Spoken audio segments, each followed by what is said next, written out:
मस्तक हे पायावरी या वारकरी संतांच्या सकल संतांच्या पदस्पर्शानं पावन पुलकित सुगंधित झालेली जुन्नर मंचर आळेफाटा ही पवित्र भूमी पारनेर पासून ते शिवनेरी पर्यंत आणि ओतूर पासून ते वेदप्रणित रेडा समाधी पर्यंत हा प्रभाग संत परंपरेनं पुलकित स्वादिष्ट अशा प्रकारचा बनलेला आहे.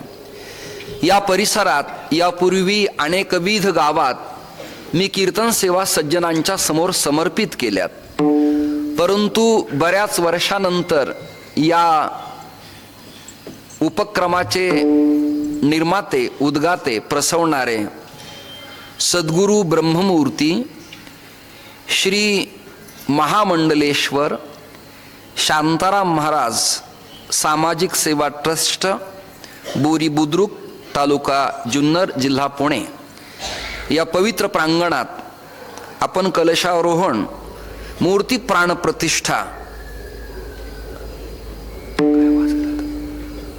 तत्प्रीत्यर्थ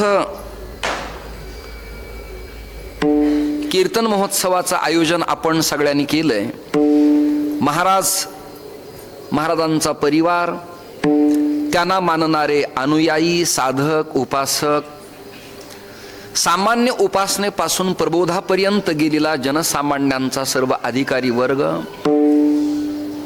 या सर्व जणींना आणि सर्वजणांना मंचावरनं या गादी परंपरेवरनं कोटी कोटी नारायण स्मरण. दोन्ही पखावज वादक अतिशय सुंदर आहेत. पुडीवरचा आघात, पानाकडची थाप, त्याचं गोड येणारं माधुर्य, श्रवण करणाऱ्या श्रोत्यांना प्राप्त होणारी या पवित्र मातीतली ही तत्वज्ञानाची आनंद परंपरेची दिवाळी साजरी करण्यासाठी तळील्या वळील्या एकची पक्वाणने या ज्ञानोबारायाच्या वचनाप्रमाणे तुम्हाला आणि मला भारतीय तत्ववेत्यांच्या विचाराचं मंथन करण्यासाठी श्रद्धेय श्री महामंडलेश्वर उपाख्य हरिभक्तीपरायण आनंद परंपरेचे प्रेरणास्त्रोत श्री शांताराम महाराज या ठिकाणी तुम्हा सगळ्यांना कृपांकित करतायत.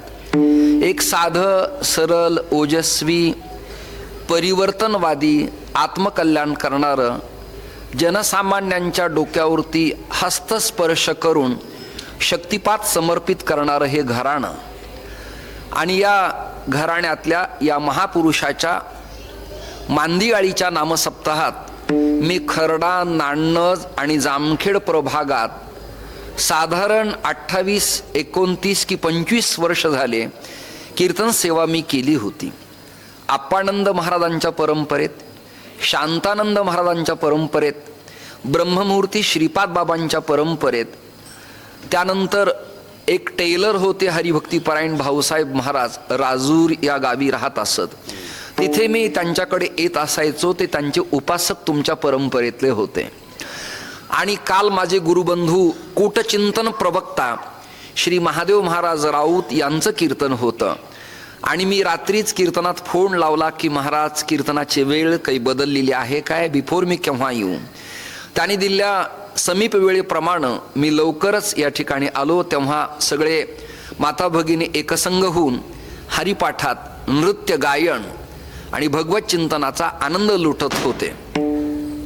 भास्कर महाराजांच्या सारखा एक उत्तम साथीचं वाजवणारा मनुष्य येणाऱ्या काळात दुर्लभ आहे.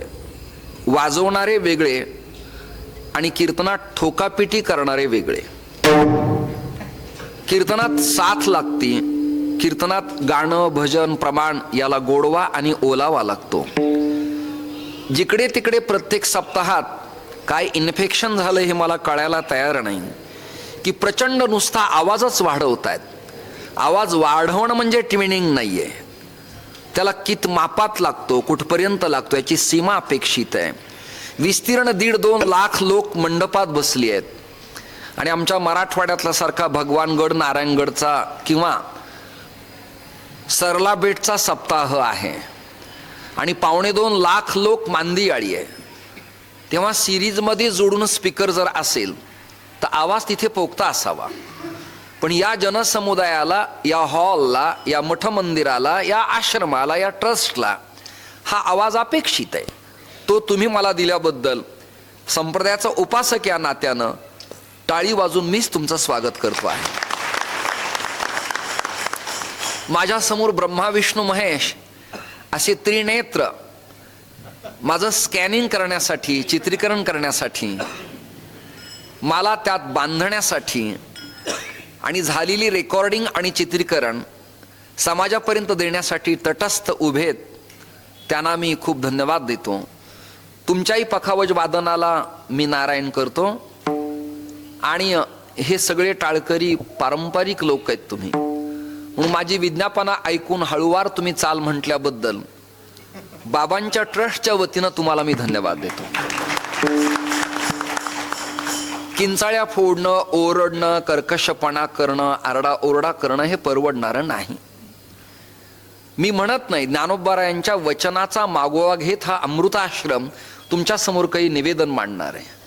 मितले आणि रसाळ, साच आणि मवाळ, शब्द जैसे कल्लोळ अमृताचे.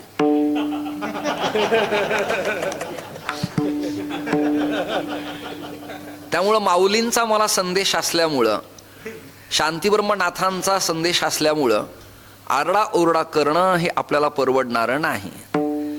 एक वाक्य बोलतो, हे रेकॉर्डिंग करतायत, आज ना उद्या या क्लिपा समाजापर्यंत एडिटिंग होऊन जाणार आहेत.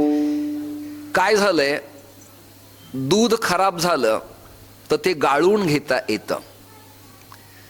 धान्यात आळ्या जाळ्या झाल्या तर पाखडून ते डब्यात एखाद्या भांड्यात भरता येतं.